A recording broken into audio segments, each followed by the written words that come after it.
H-shaped structure. You can see the triangular structure which is present in the. This is the anatomical structure or anatomical position of the liver, which is present in the right side of the right hypochondrium and which get elongated towards the left hypochondrium. We get this is the anterior surface which get related to the ribs of the rib cage and the anterior border, anterior abdominal wall. There are the 5 borders of the liver, which are the posterior surface, inferior surface and right lateral surface. The anterior surface is divided into 2 parts, the right lobe and left lobe, which get divided by the falciform ligament. You can see this is the falciform fibrous ligament which divides the 1/6 of the left lobe and the 5/6 of the right lobe. The anterior surface, now the superior surface, which is somewhat the convex in shape, it has the inferior vena cava which enters into the liver, and the detoxified blood enters into the liver and get passed into the heart.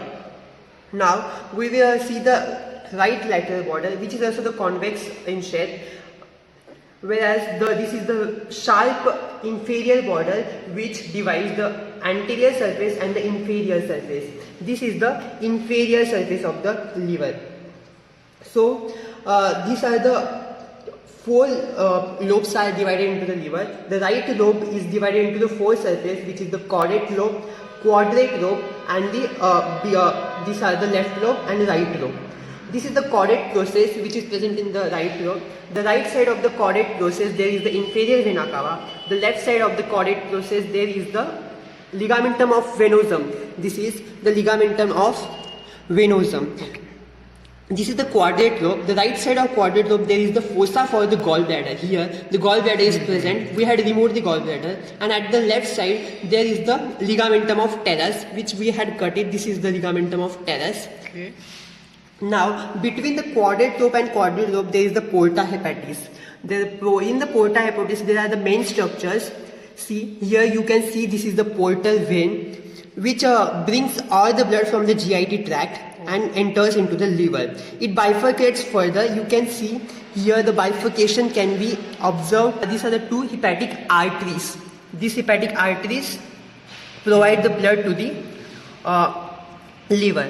Now there are 2 hepatic ducts. These are collapsed hepatic ducts which bifurcates and enters into the liver, which brings the bile from the liver and form the common hepatic duct, which get attached with the cystic duct and form the common bile duct, which are the depressions of the liver. We will explain that.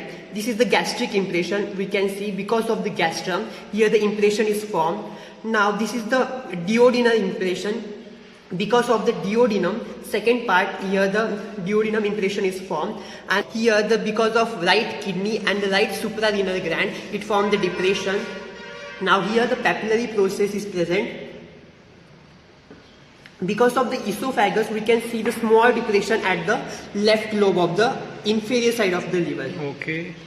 Now this is the anatomical position once again. Yeah. At the superior side we can see the 2 ligaments called as this the left triangular ligament, and this one is the right triangular ligament. Okay. There are 5 peritoneum relations to the liver, which we can see the visceral layer of the liver, which we can see this is whitish there.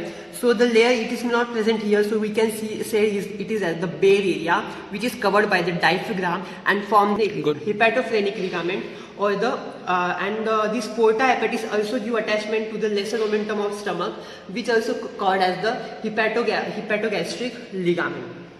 Now this is the gross anatomy of the liver in detail.